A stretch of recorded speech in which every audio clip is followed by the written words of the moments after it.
El capítulo 18 es cortito, pero luego viene otro que es más largo y se combinan más o menos. Aquí en el capítulo 18 vamos a ver algunas,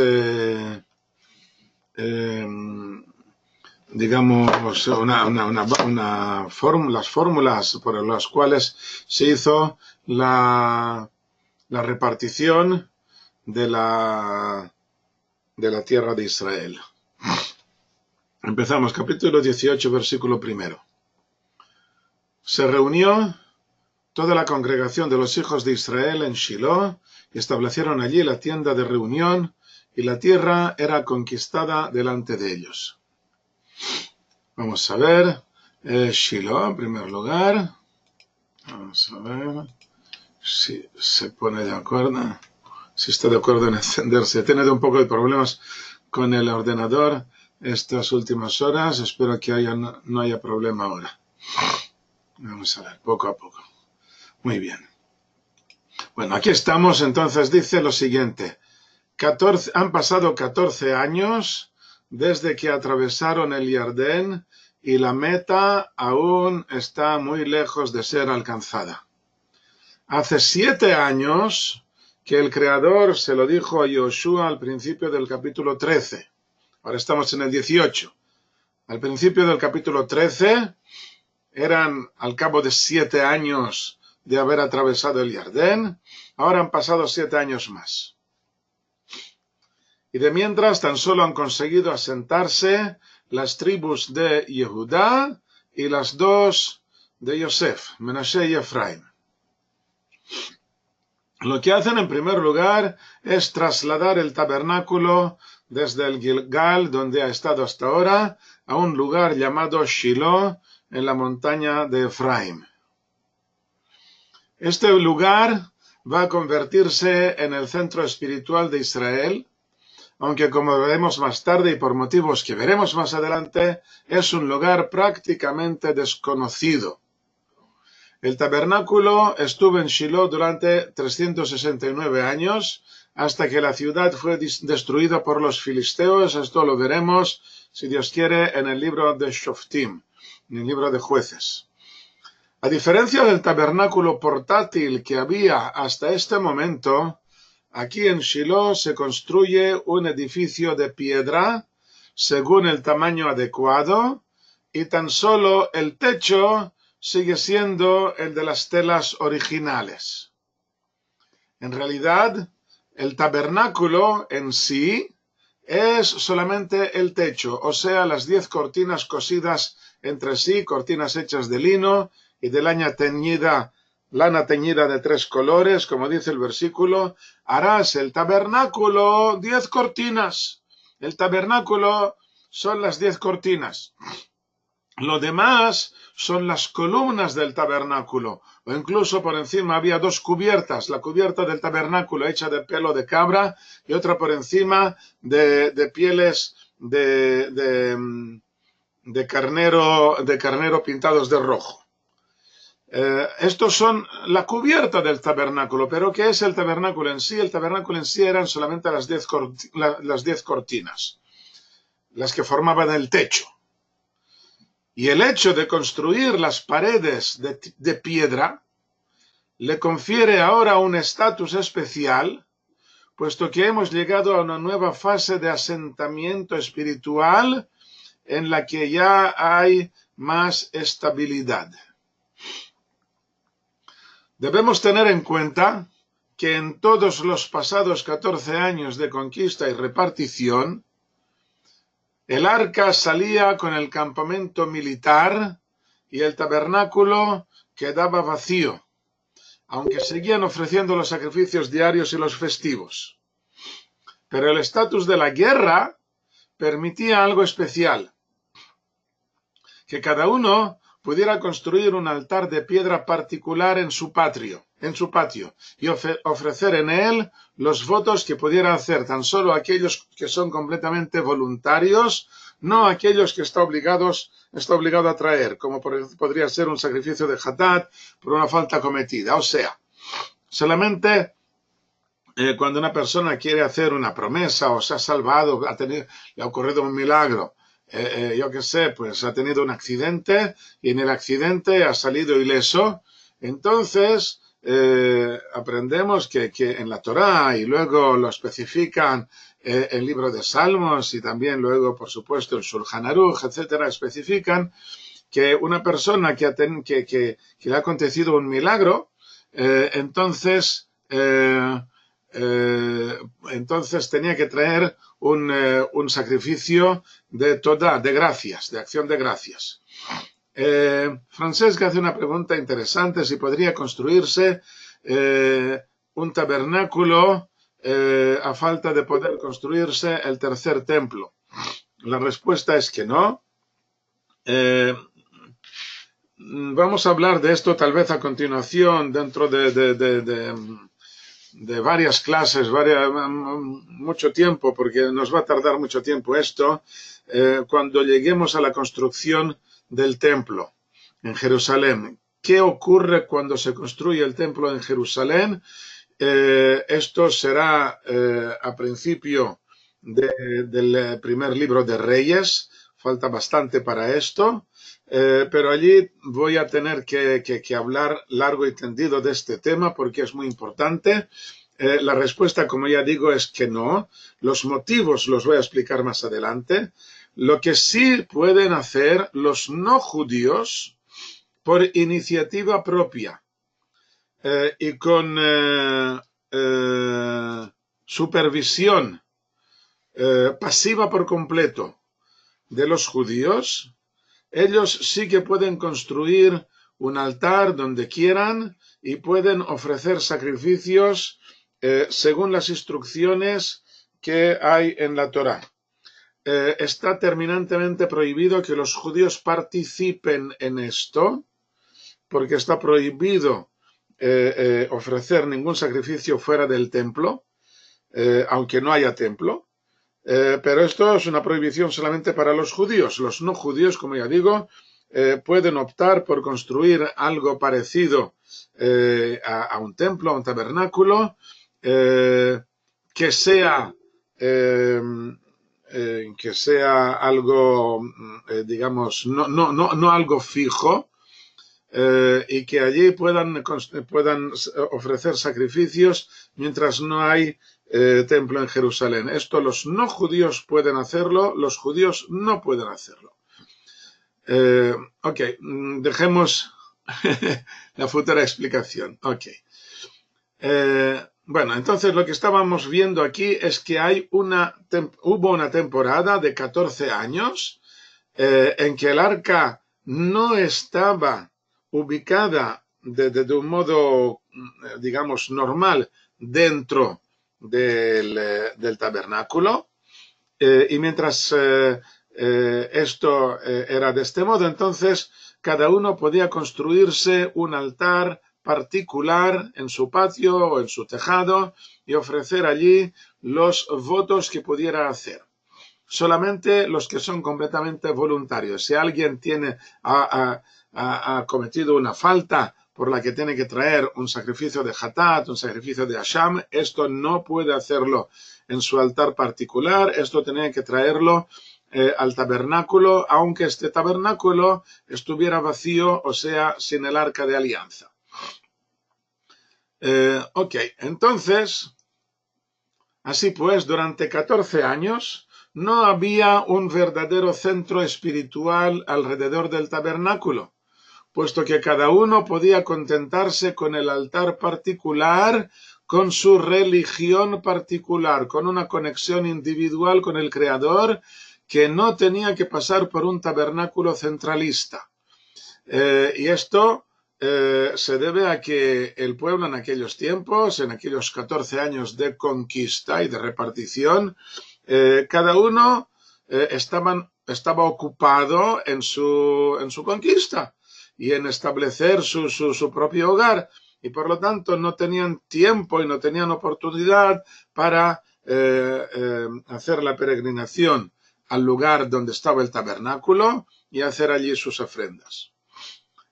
Y por esto cada uno podía construir su altar Pero al trasladar el tabernáculo a Shiloh, al acabar la época oficial de las conquistas y reparticiones, quedan prohibidos los altares particulares. Por desgracia, esta prohibición no fue aceptada por la mayoría del pueblo. El Sanedrín, el tribunal, no hacía más que poner en conocimiento del pueblo la prohibición que está en la Torá, y ahora vamos a verlo luego a continuación, en que permitía la construcción de los altares durante una época determinada, que vamos a ver a continuación qué es lo que la delimita. Y de pronto, cuando esto se acaba, la mayoría de la gente no lo entiende, no es capaz de captarlo, y sigue cada uno con su altar particular, haciendo caso omiso a las instrucciones recibidas, y esto va a durar casi hasta la destrucción del primer templo. Lo vamos a ver a lo largo de toda la época de los reyes, que dicen que en aquellos tiempos sigue habiendo altares. La gente seguía ofreciendo sacrificios, cada uno en su altar particular. Y nos referimos siempre a esto, altares dedicados al Creador, dedicados a Dios, al Dios de Israel, pero que está prohibido hacerlo, puesto que ya tenemos un lugar, un centro espiritual que es en el tabernáculo o en el templo. Bueno, veremos a continuación, ampliaremos hoy este tema. No seguían tan solo con los altares particulares, sino incluso aquellos que no los tenían, tampoco venían al tabernáculo. Se habían acostumbrado a vivir sin el centro espiritual a causa de las tareas del campo que les tomaban todo el tiempo, y prefieren quedarse en casa, y también a causa de la enorme distancia que debían recorrer cada uno desde su nuevo hogar hasta el lugar del tabernáculo. Entonces unos por tener el tabernáculo lejos, y otros por tener un altar particular, y otros abrumados por el trabajo, y el tabernáculo quedó prácticamente olvidado, y esto vamos a verlo, también vamos a tener un capítulo entero o más que hable de esto a final del libro de Shoftim, del libro de jueces. Y ahora la pregunta, han trasladado el tabernáculo del Gilgal a Shiloh. ¿Dónde está Shiloh? Bueno, entonces aquí tenemos la ciudad de Jericó, y Gilgal, que estaba enfrente de Jericó, y de Jericó pasa el tabernáculo a Shiloh. ¿Dónde está Shiloh? Bueno, pues yo lo tengo muy cerca. Hace 34 años que vivo en este lugar. La antigua Shiloh está a una altura de unos 700 metros por encima del nivel del mar, muy cerca de la línea de repartición de aguas entre la cuenca del Mediterráneo y la del Mar de la Sal. O sea, hay un lugar en que la línea, la cuenca que lleva las aguas hacia el Mediterráneo, las aguas de la lluvia, o que las lleva hacia el Jordán y hacia el Mar Muerto, esta línea pasa muy cerca de Shiloh. Y muy cerca de las ruinas de la antigua ciudad de Shiloh se construyeron las nuevas casas desde hace unos 40 años, subiendo 100 metros por la ladera de la montaña hasta llegar a los 800 metros, que es donde está mi casa. Esta ciudad está junto a un valle, lejos del camino que recorría la cordillera central de norte a sur. O sea, en Israel hay una cordillera que va de norte a sur, y una carretera, un camino que cruzaba la cordillera de norte a sur. Es lo que se llamaba entonces, lo seguimos llamando así, la ruta de los patriarcas.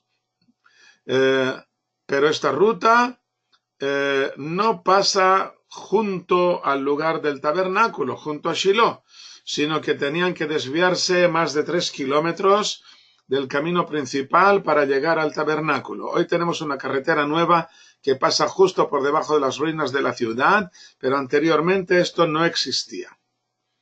Muy cerca de las ruinas hay un manantial en un torrente que desemboca unos 40 kilómetros al occidente en el río Yarkon, que es el cortísimo río de Tel Aviv.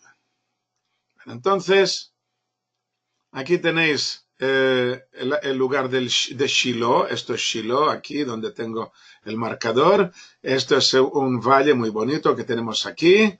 El torrente del que estoy hablando es el que va de aquí, pasa por aquí y hacia aquí y llega por aquí, continúa hacia abajo y llega, como ya digo, hasta cerca de Tel Aviv. La carretera principal, el camino de los patriarcas, pasaba por aquí. Esto es la subida de Levoná, la subida de Levoná. La ciudad de Levoná estaba aquí y aquí hay un desnivel de unos 100 metros más o menos, en que el camino de pronto tenía que bajar y hace unas vueltas así para poder bajar.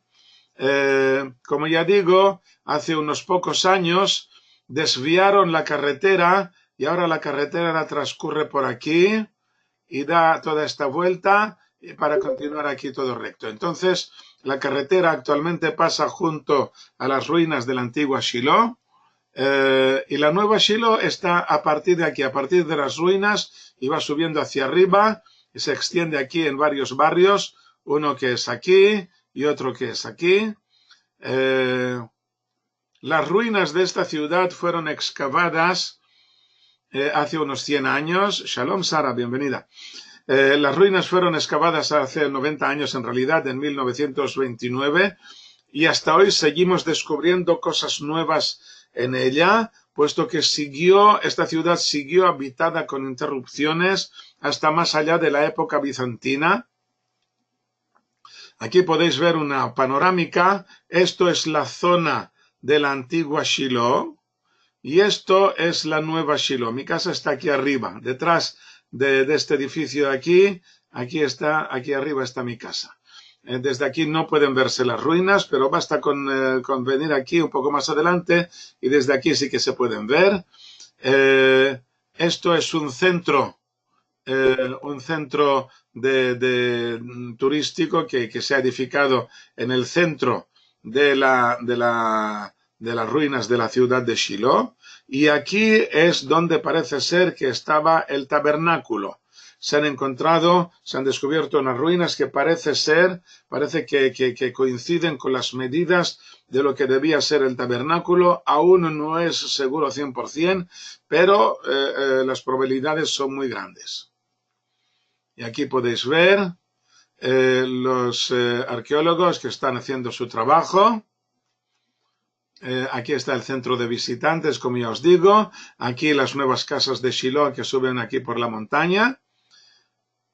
Y aquí tenemos una foto desde arriba de lo que son las excavaciones arqueológicas que se hacen a lo largo y a lo ancho de este tel de Shiloh. Ok, todo esto es el tel de Shiloh. Como ya digo, aquí es donde debe estar más o menos el tabernáculo. Aquí, tal vez un poco más arriba. Ok, visto esto, volvemos a nuestro texto. A ver si nos lo permite.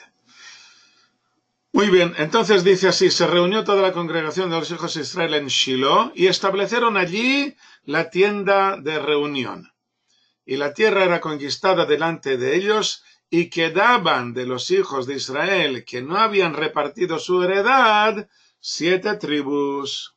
Quedan 7 tribus que aún no han recibido su heredad. Han pasado 7 años desde la reprimenda que recibió Josué, y en estos 7 años solamente 3 tribus, la tribu de Judá y las tribus de Menashe y de Efraim, solamente estas 3 tribus que ya vimos en el capítulo anterior,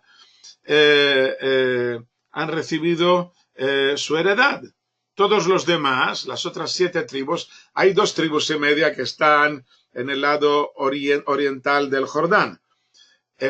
Y quedan, en el lado occidental, quedan 9 tribus y media.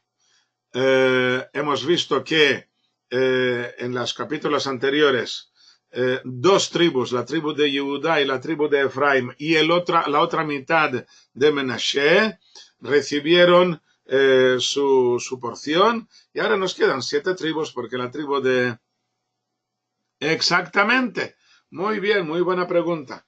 Pues sí, vivían del ganado que tenían, seguían como nómadas, tal vez cultivaban algo particular para cada uno, pero seguían vida de nómadas, sin tierra particular, aún no se han convertido en sedentarios. Esto fue tan fuerte esta época de los 40 años en el desierto y de estos años de conquista en que aún no se han establecido cada uno en su lugar, quedó tan fuerte que vamos a ver a continuación del Tanaj muchísimas veces que la expresión de irse a casa es vete a tu tienda. Vete a tu tienda. Esto queda como expresión, a pesar de que la veamos 100 o 200 o 300 años más tarde, cuando está claro que ya no son nómadas, que ya se han convertido en sedentarios, pero las expresiones han quedado. Vete a tu tienda, yo me quedo en mi tienda. Todo esto vamos a verlo, va a quedar muy claro cuando lo encontremos. Y os recordaré este fenómeno. Ok, entonces vamos a ver qué quedaban de estas tribus que tengo más que decir yo sobre este tema. Un segundo, a ver que salga el documento. A pesar de que no ha acabado la repartición, comienza una nueva época. Esto tenía varias expresiones alágicas. Alajá son las leyes, los mandamientos, la práctica, cómo se ponen en práctica estos mandamientos. La primera expresión alágica ya la hemos visto, que los altares particulares que habían estado permitidos durante los primeros 14 años, a partir de ahora, a partir del momento en que llegan a Shiloh, estos altares están prohibidos. El versículo de Devarim, el libro del Deuteronomio, capítulo 12, dice lo siguiente: puesto que aún no habéis llegado al descanso y a la herencia que el Señor tu Dios te da. El capítulo 12 habla de la posibilidad de construir los altares particulares. Cuando lleguéis a la tierra que yo os doy, podréis construir cada uno su altar particular, y la excusa es, estoy excusando esta posibilidad de que cada uno construya su altar particular, lo excuso diciendo que aún no habéis llegado a 2 estaciones. La primera estación es el descanso y la segunda estación es la herencia. El descanso fue Shiloh, puesto que se daba por concluida la conquista del país, a pesar de quedar aún zonas que requerían un esfuerzo más de conquista y de establecimiento. Esto fue el descanso en Shiloh. Y la herencia fue en Jerusalén, que fue la estación final, en que ya el tabernáculo, el templo queda aparcado allí, ya imposible, prohibido moverlo de allí bajo ninguna excusa. Hubo una época, desde la destrucción de Shiloh hasta la construcción del templo, entre el descanso y la herencia, hubo una época de varias décadas, 5 o 6 décadas, vamos a hacer el cómputo cuando lleguemos a esto, en que de nuevo los altares particulares volvieron a estar permitidos. Hablaremos de esto en otra ocasión cuando lleguemos a esto. Entre el descanso, entre la destrucción de Shiloh, cuando los filisteos destruyeron la ciudad de Shiloh y tuvieron que huir de allí con el tabernáculo y se lo llevaron a otro lugar, a Nov y luego a Givón. Durante esta época, los altares particulares volvieron a estar permitidos. Esta es la primera expresión halágica, que a partir de ahora los altares particulares están prohibidos mientras el tabernáculo está en el descanso. Otra expresión halágica fue que a partir de este momento comenzaron el cómputo de los años sabáticos y del Yovel, puesto que en el capítulo 25 de Vayikra, del libro del Levítico, dice: 6 años sembrarás tu campo, y 6 años podarás tu viña, y recogerás tu producto, y en el 7º año será el año sabático. O sea, que primero tiene que reconocer cada uno dónde está su campo y su viña.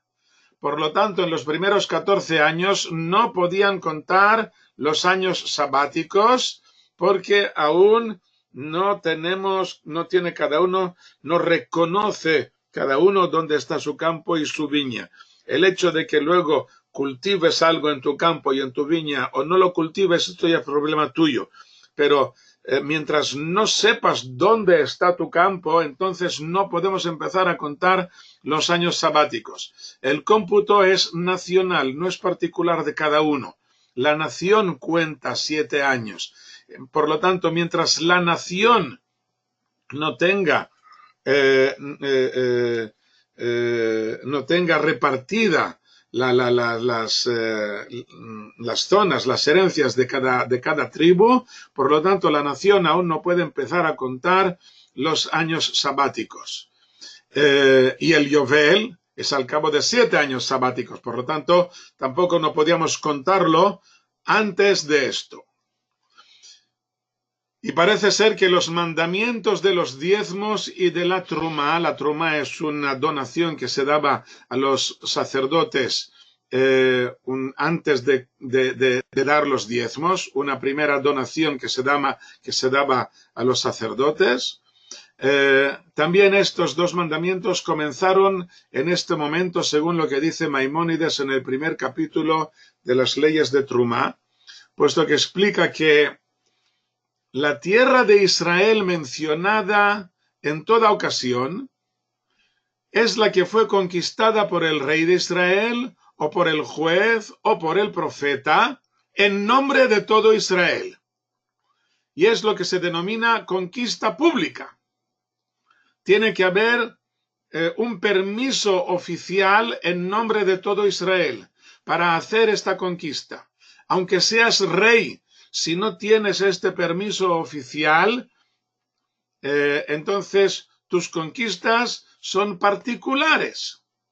Si un particular o una familia o una tribu van y conquistan para sí mismos un lugar, aunque se trate de los lugares que fueron prometidos por Dios a Abraham, no se considera tierra de Israel para que rijan en ella todos los mandamientos. Sigue siendo el extranjero. Para anexionarse estos territorios tiene que haber permiso oficial de todo Israel, en nombre de todo Israel. Mientras esto no exista, tus conquistas son particulares. Por esto, dice Maimónides, por esto Yoshua y su tribunal repartieron toda la tierra de Israel entre las tribus, a pesar de que aún no lo habían conquistado. ¿Por qué lo hizo? Para que no fuera una conquista particular. Yo te reparto, yo te digo que esto es tu zona y luego vas tú y la conquistas. Y ahí es una conquista pública y no una conquista particular. Para que no fuera una conquista particular en caso de que fuera cada tribu a conquistar su porción.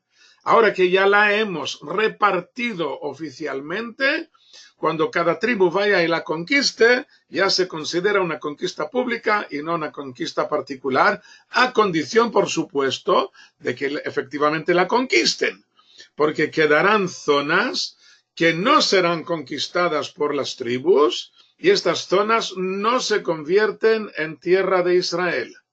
no se convierten en tierra de Israel y van a tener que esperar a otra ocasión, a principios del segundo templo o hoy en día, quién sabe. Ok. Y por lo tanto, de estas palabras aquí de Maimónides, de aquí se desprende que hasta que no se llevó a cabo esta repartición que veremos en nuestro capítulo, no regían los mandamientos de Trumá y de los diezmos en los productos de agricultura. ¿Entendido? Por lo tanto, estos mandamientos de Trumá y de los diezmos no regían aún. Lo que hemos visto antes aquí, los años sabáticos y el Yovel tampoco regían aún. Y lo primero que hemos visto, que ha sido el tema de la prohibición de los altares. Todo esto comienza desde el momento en que trasladan el tabernáculo a la ciudad de Shiloh. Versículo 3. Y dijo Yoshua a los hijos de Israel: ¿hasta cuándo os debilitáis en entrar a heredar la tierra que el Señor, el Dios de vuestros padres, os ha dado? Dad 3 hombres de cada tribu, y los enviaré, y se levantarán y recorrerán la tierra, y la escribirán o describirán según su heredad, y vendrán a mí, y la dividirán en 7 partes. Yehudá se quedará en su territorio en el sur, y la casa de Yosef se quedará en su territorio en el norte, o sea, relativamente uno del otro. Y escribiréis la tierra, lo que queda de la tierra por conquistar, y me traeréis aquí, y yo os echaré suerte aquí delante del Señor nuestro Dios, puesto que no hay porción para los levitas entre vosotros, porque el sacerdocio del Señor es su herencia. Aquí está haciendo de nuevo la explicación por qué nos quedan 7 tribus. Y Gad y Reubén y media tribu de Menashe tomaron la herencia al otro lado del Jardén, hacia el oriente, la cual les dio Moshe, el siervo del Señor. Por lo tanto, tenemos 2 tribus y media que ya recibieron en el otro lado del Jardén, y ahora otras 2 tribus y media que ya han recibido su porción, 2 y media y otros 2 y media son 5, y hasta 12 nos quedan 7. Versículo 8. Y se levantaron los hombres, estos 3 de cada tribu, de estas 7 tribus que aún quedan, se levantaron los hombres y partieron. Y Yoshua ordenó a los que iban a escribir la tierra diciendo: id y recorred la tierra y escribidla y volved a mí. Y aquí os echaré suerte delante del Señor en Shiloh. Y fueron los hombres y recorrieron la tierra y la escribieron por ciudades en 7 partes en un libro. Y vinieron a Yoshua al campamento en Shiloh. Y les echó Yoshua suerte en Shiloh delante del Señor, y repartió allí Yoshua la tierra a los hijos de Israel conforme a sus divisiones. Un momento. Según el Midrash Tanhum en la parashá de Pinhas, todo esto era milagroso, puesto que el sorteo fue de este modo. El Azar, el sumo sacerdote, estaba revestido con sus vestiduras que incluyen los Urim y Tumim, que le permiten recibir un mensaje profético. Y la urna, con las papeletas, unas papeletas que dicen el nombre de las 7 tribus y otras papeletas que son la zona que le pertoca a cada uno. La urna estaba delante de Yoshua bin Nun en presencia de todos los cabecillos de las tribus. Antes de que Yoshua pudiera hacer nada, el Azar, descifrando lo que decían los Urim y Tumim, ya decía: ahora tocará la herencia de tal tribu y le tocará tal zona. Y entonces Yoshua introducía su mano en la urna para sacar el nombre de la tribu y de la zona. Y mientras lo hacía, la papeleta de la zona gritaba: yo soy la herencia de tal tribu y me corresponde en tal lugar. puesto que hay un versículo en el libro de Bemidbar, en el libro de Números, la parashá de Pinjas, que dice, según la boca de la suerte, la boca de la papeleta, será repartido el país, tanto el numeroso como el menor. Bueno, entonces todo esto viene a decir que había dos formas diferentes de profecía, aparte del sorteo en sí. La primera, el primer modo de profecía, que era el Urim y Tumim del sumo sacerdote, en que el pectoral en que tenía allí las luces de las tribus, se encendía como si fuera una luz, y esto es el significado de la palabra Urim. Urim significa luces, y Tumim significa perfección o perfecciones, está en plural, perfecciones, y significa que tenía un método que le permitía leer las letras que estaban grabadas en las piedras del pectoral. Y de este modo podía saber a qué tribu nos estamos refiriendo ahora. Se encendía la piedra del pectoral, y también le indicaba, de algún modo, las letras le indicaban dónde estaba. Y el segundo lugar dice también que la papeleta gritaba, yo soy de tal tribu y me corresponde en tal lugar. Todo esto está clarísimo que viene a indicar algo más. Todo esto, continuando con lo que ya vimos la semana anterior, viene a indicar en realidad de que la conexión que hay entre cada una de las tribus y la zona, la heredad donde van a tener que vivir, no es algo casual, no es algo esporádico, cada uno va y agarra donde le da la gana, a pesar de que veremos dos casos en que sí, en que dos tribus van y se buscan un lugar alternativo, por motivos que veremos a continuación, pero en realidad hay una conexión especial entre la tierra y las tribus. No solamente, sí, supongo que sí, para evitar las guerras civiles, pero también porque esto es tu lugar. Esto es tu lugar, no es por casualidad, al igual que podemos decir hoy en día también que no es por casualidad que yo haya nacido aquí o que yo haya vivido en lugar determinado. Todo esto me corresponde a mí como persona, como individuo, me corresponde a mí estar en este lugar, estoy conectado de algún modo en el lugar en que he nacido.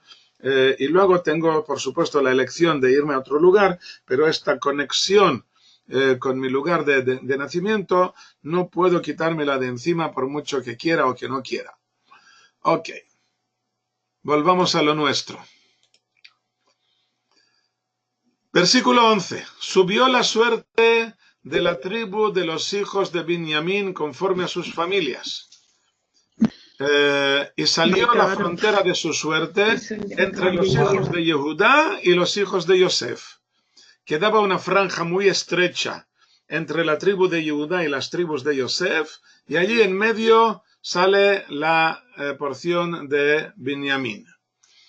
Aquí nos da la descripción por dónde pasaba exactamente la frontera, etcétera, etcétera. Todo esto nos lo vamos a saltar. Vosotros podéis leerlo si queréis en casa, hasta el final del capítulo 18.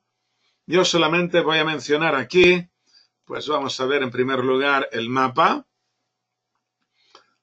La heredad de Binyamin es una de las más pequeñas y está entre las de Yehudá y de Efraim. Ya vimos que en la frontera entre Binyamin y... Un momento, primero vamos a ver aquí. Esta es la frontera. Aquí abajo está Yehudá, aquí dice Yehudá, Efraim, y aquí en medio Binyamin. Esto de aquí es el río Yardén, el Jordán.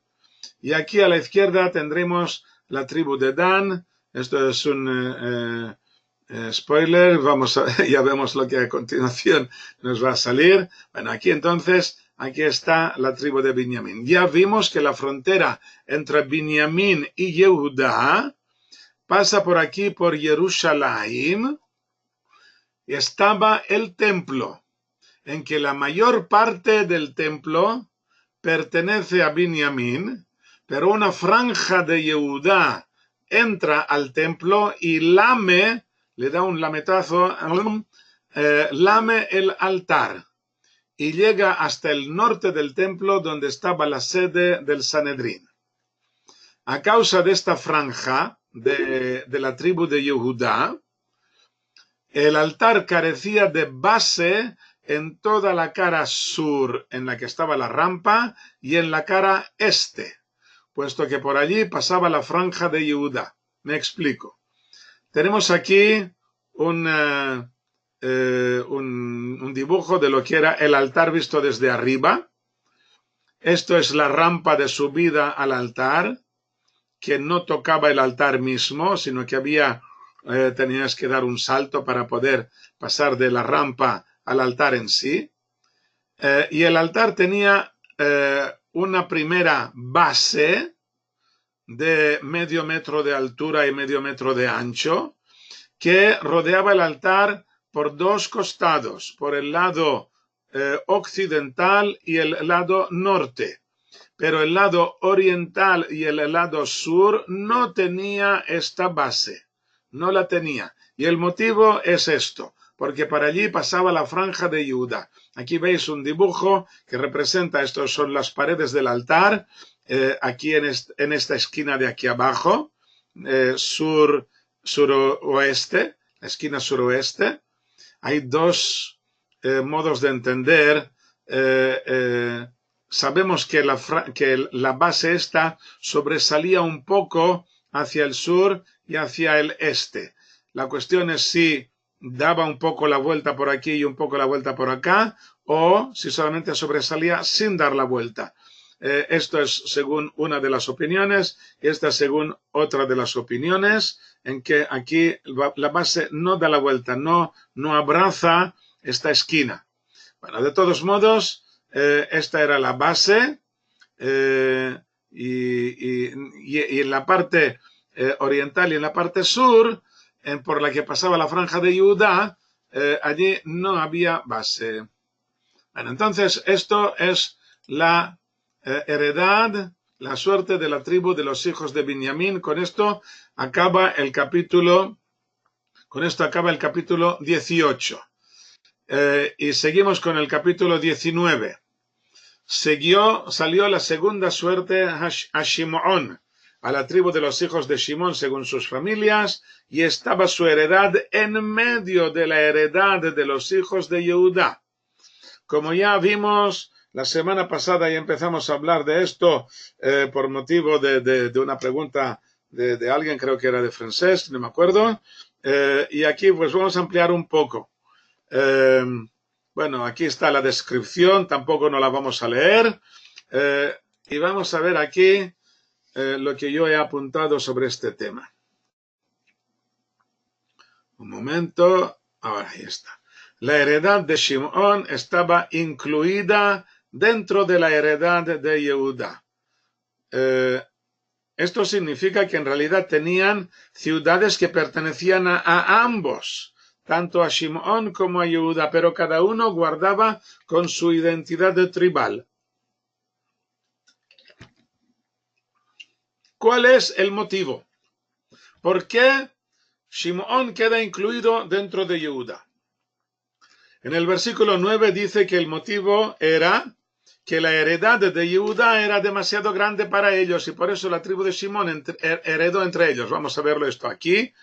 De la zona de los hijos de Yehuda era la heredad de los hijos de Shimón, porque la porción de los hijos de Yehuda era demasiado grande para ellos, para Yehuda. Y heredaron los hijos de Shimón en medio de su heredad de Yehuda. Esta es la explicación que da el texto en el libro de Yoshua. Al principio del libro de Shoftim veremos que estas dos tribus comenzaron a luchar juntas contra el cananeo, y dice Yehudá, le dice a Shimón, sube conmigo en mi suerte y lucharemos contra el cananeo, y yo también iré contigo en tu suerte. Y Shimón fue con él. Muy bien, entonces van juntos y hacen la conquista juntos. Pero en realidad hay otro motivo que viene desde mucho antes. Así les dijo su padre Jacob al bendecir cada una de las tribus. El Breshit, el libro del Génesis, capítulo 49, versículo 5. Shimón y Leví son hermanos, sus armas instrumentos de violencia. En su secreto no venga mi alma, a su asamblea no se una mi gloria, porque en su ira mataron un hombre y por su voluntad esterilizaron un buey. Maldita su ira, porque es áspera, y su furor, maldito sea, porque es duro. Los repartiré en Jacob y los dispersaré en Israel. ¿A qué se refiere exactamente quién es el hombre y cuál es el buey? Hay dos acontecimientos protagonizados por estos dos hermanos. En uno de ellos reciben una reprimenda explícita de Jacob. Se trata del terrible caso en que los habitantes de Shechem, de la ciudad de Shechem, raptaron y violaron a su hermana Dina. Y estos dos hermanos la rescataron matando a todos los habitantes de la ciudad. Y así dice el libro de Breshit, capítulo 33. Ocurrió al tercer día, después les engañaron diciendo que tenían que hacerse la circuncisión, y ocurrió al tercer día cuando estaban sufriendo, tomaron los dos hijos de Jacob, Shimón y Leví, los hermanos de Diná, cada uno su espada, y vinieron a la ciudad con seguridad y mataron a todos los varones. Esto fue el primer caso y esto no le gustó en absoluto a Jacob. Dijo Jacob a Shimón y a Leví, me habéis enturbiado, haciéndome apestar ante los habitantes del país. Hasta ahora yo era simpático a sus ojos, pero a partir de ahora voy a apestar a sus ojos ante el cananeo y el priseo, y yo soy poco en número, y se reunirán contra mí y me herirán y seré aniquilado yo y mi casa. Pero ellos, estos dos hermanos, le contestaron, ¿acaso como una prostituta se hará a nuestra hermana? ¿Tú permites que la tomen así por las buenas y la violen sin castigarles? Nosotros no podemos consentir que ocurra una cosa así. Esta es la primera ocasión. Hay otra ocasión en que se les menciona sin mencionarlos. Se trata del momento en que los hermanos traman contra Yosef y quieren matarlo. Y dijo uno a su hermano, he aquí que viene ese hombre de los sueños, y ahora vayamos y matémosle, y echémosle en uno de los pozos y digamos que una mala fiera lo ha matado, y veremos qué será de sus sueños. Esto está en el capítulo 37 del libro de Breshit. No dice quiénes eran estos dos hermanos, pero como ya vimos en el capítulo 33, que precisamente a ellos se les denomina hermanos, tal y como luego Jacob en el capítulo 49, Shimón y Leví son hermanos, por lo tanto, está claro que se refiere a ellos. A ninguna otra pareja de hermanos se les llama de este modo, se les llama hermanos. No aparece esta expresión, solamente en relación a Shimón y Leví. Estos dos son hermanos, son una parejita y van siempre juntos. Ok, así pues, Jacob, entonces, el buey parece que se refiere a Yosef, puesto que el buey es el símbolo de Yosef. Y el hombre puede que se refiera a los habitantes de Shechem. Así pues, Jacob dice que hay que repartirlos y dispersarlos.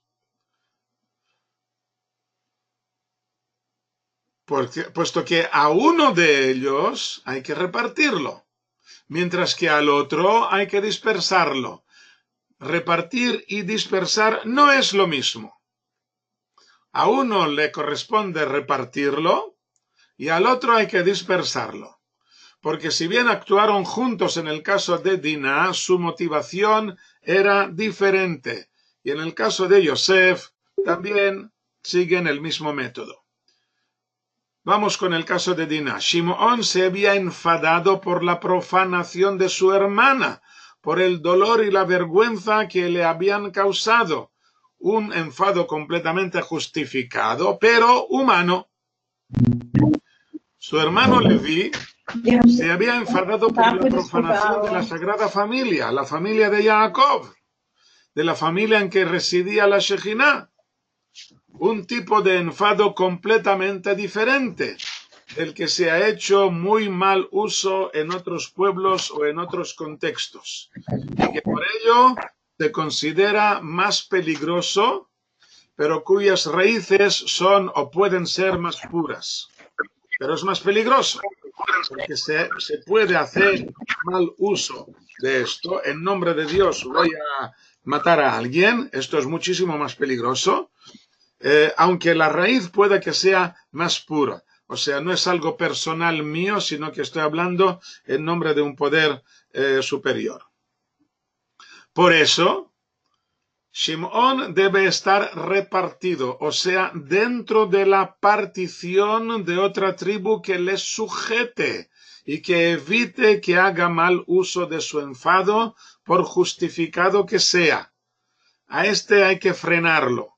Necesitamos a uno fuerte, como es el caso de Judá, que es fuerte, para que retenga a Shimón y no permita que haga tonterías. En cambio, Leví debe ser dispersado entre el resto de las tribus. Por una parte, no queremos que tenga poderes independientes, pues podría resultar muy peligroso, como hemos visto. Por otra parte, queremos un poco, pero solamente un poco de este fuego por los ideales elevados que se impregne en el resto de las tribus, que podrían convertirse en demasiado indiferentes ante los oprobios que nos infieren nuestros enemigos. Las otras tribus son demasiado indiferentes, demasiado frías. Se lo toman todo con demasiada calma. Y esto tampoco es correcto. O sea, cuando te humillan, cuando a nivel internacional te humillan, esto no tienes por qué soportarlo. Si eres tú a nivel personal, te humillan y tú quieres quedarte humillado, no hay ningún problema, esto es recomendable. Pero cuando se trata a nivel nacional, esto ya es otra cosa. Y en esto Leví es muy bueno, Leví reacciona adecuadamente. El problema es que reacciona demasiado fuerte y necesitamos frenarlo. Y por eso lo dispersamos entre el resto de las tribus, como ya veremos en capítulos que vendrán dentro de poco, en que repartimos a Leví entre el resto de las otras tribus. Pero esto también ayuda a que los levitas enciendan un poco el fuego de estos ideales en las otras tribus. Así quedó Shimón dentro de la tribu de Judá hasta el reinado del rey Hizquía unos 700 años más tarde, en que una parte de la tribu de Shimón emigraron a una zona que posiblemente estaba en la península del Sinaí. No he conseguido sacar nada en limpio de este tema. Podéis ver en el primer libro de Crónicas, capítulo 4, versículos 39 a 43, donde da la descripción del lugar donde fueron una parte de estos hijos de la tribu de Shimón, en la que vivían unos camitas, los hijos de Ham, uno de los 3 hijos de Noaj. En teoría vivían en África, y puede ser que la zona del Sinaí hubiera sido invadida de algún modo por estos hamitas. Y allí en el libro de Crónicas dice que el resto de la tribu de Shimón, el resto se fueron a la zona de Seir, en el sur de la actual Jordania, en la que vivían los amalequitas y se establecieron allí. Hasta el momento de la destrucción del primer templo, en que fueron todos exiliados a Babilonia. Ok, entonces, esto es lo que ocurre con la tribu de Shimón, que hemos visto los dos motivos por los cuales fue incluido dentro de la tribu de Judá. Hemos visto aquí el primer motivo, es bueno, podemos leerlo aquí, el versículo 9, que dice: la porción de los hijos de Judá era demasiado grande para ellos, y por eso invitan a la tribu de Shimón. Y luego hemos visto el otro motivo, que es por las palabras de su padre Jacob. Versículo 10. Subió la tercera suerte a los hijos de Zebulún según sus familias. Vamos a ver la tribu de Zebulún dónde estaba. Un momento. La heredad de Zebulún es en el norte, entre el monte Carmel y el monte Tabor. En esta zona está la ciudad de Gat-Hefer, en la que nació el profeta Jonás. Así dice el segundo libro de Reyes, capítulo 14. También hay otra ciudad con el nombre de Betlehem, que no es de la de Judá, claro. Esta es la zona de Zebulún. Aquí dice Zebulún. Esta es la frontera de Zebulún. Más o menos, es casi imposible saber dónde pasaba exactamente la frontera. Aquí está la ciudad de Gat-Hefer, la ciudad del profeta Jonás. Está junto a una ciudad llamada hoy Caná, un pueblo árabe llamado Caná. Y bueno, aquí se sabe más o menos, se sabe con bastante seguridad dónde está esta ciudad. Muy bien. No hay nada más especial que decir aquí. Nos saltamos todo por donde pasaban las fronteras. Esto es un poco tedioso. Y las ciudades que quedaban incluidas. Y pasamos a la siguiente tribu, que es la tribu de Isahar. La tribu de Isahar está aquí, está en el nordeste, en las colinas que hay bajo el mar de Kineret. Esto de aquí es el mar de Kineret. Aquí hay unas colinas muy bonitas y aquí empieza el valle de Israel. La ciudad de Israel está aquí, el valle de Israel, y aquí el valle de Bet-Shean. Pero Isahar está solamente en las colinas. Es una especie de meseta que hay aquí. Y es donde estaba la tribu de Isahar. Nada más especial que contar de él de momento, lo dejamos así. Llegamos a la tribu de Asher. La tribu de Asher está en el norte, llega hasta las lejanas ciudades fenicias de Sidón y Tiro, que según parece nunca fueron conquistadas por Israel, aunque posiblemente fueron habitadas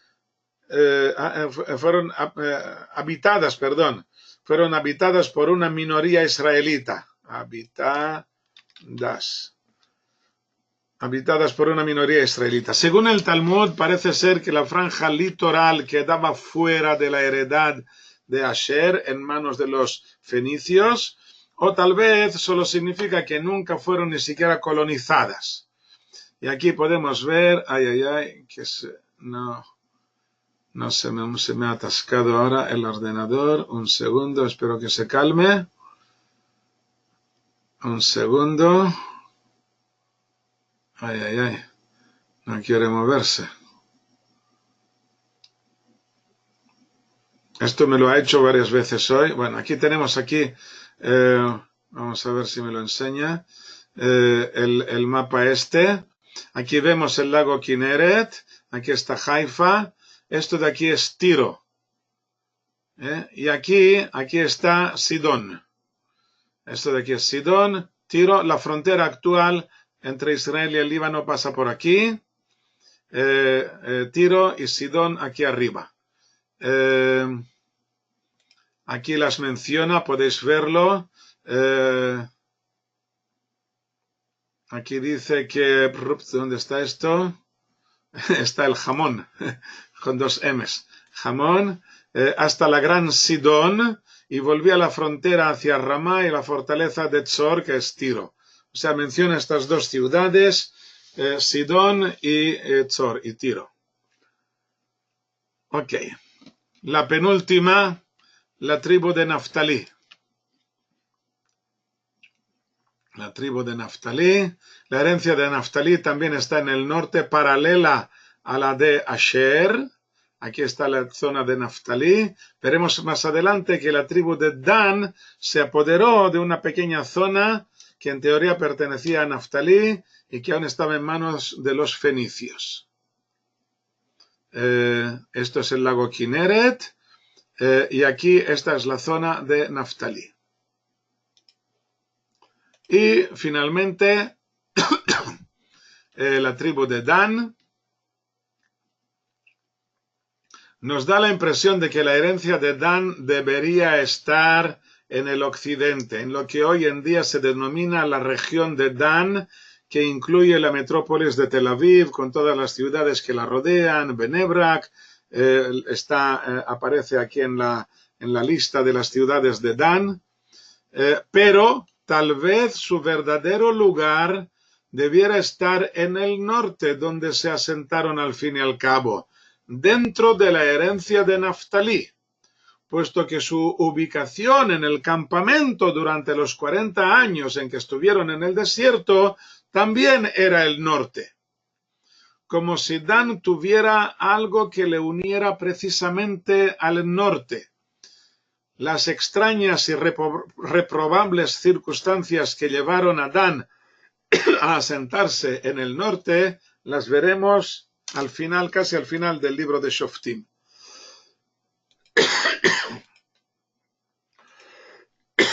Bueno, aquí vemos Tzorá, Estaol, son las ciudades donde vivía el profeta Shimshon.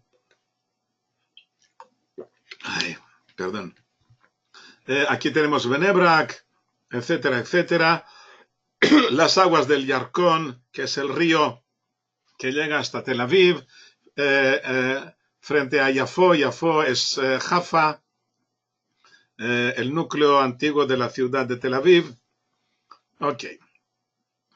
Últimos versículos. Y terminaron de heredar la tierra según sus fronteras, y dieron los hijos de Israel heredad a Yoshua bin Nun en medio de ellos, según la boca del Señor, o sea, por profecía, le dieron la ciudad que él pidió, Timnat Serach, en la montaña de Efraín, y construyó la ciudad y se asentó en ella. Esta ciudad, Timnat Serach, está no muy lejos de aquí, de Shiloh, donde yo vivo, y allí hay un lugar, una tumba, que dicen que es la tumba de Yoshua bin Nun. Estas son las heredades que heredaron el sacerdote, o sea, que hicieron heredar a las tribus el sacerdote Elazar y Yoshua bin Nun y los cabecillos de las casas de las tribus de los hijos de Israel, por suerte en Shiloh ante el Señor, a la entrada de la tierra de reunión, y así acabaron de repartir la tierra. Y con esto acabamos la clase de hoy y nos vemos, si Dios quiere, la semana que viene, el domingo, en la clase que viene. Shalom, shalom, gracias por vuestra atención y hasta la próxima.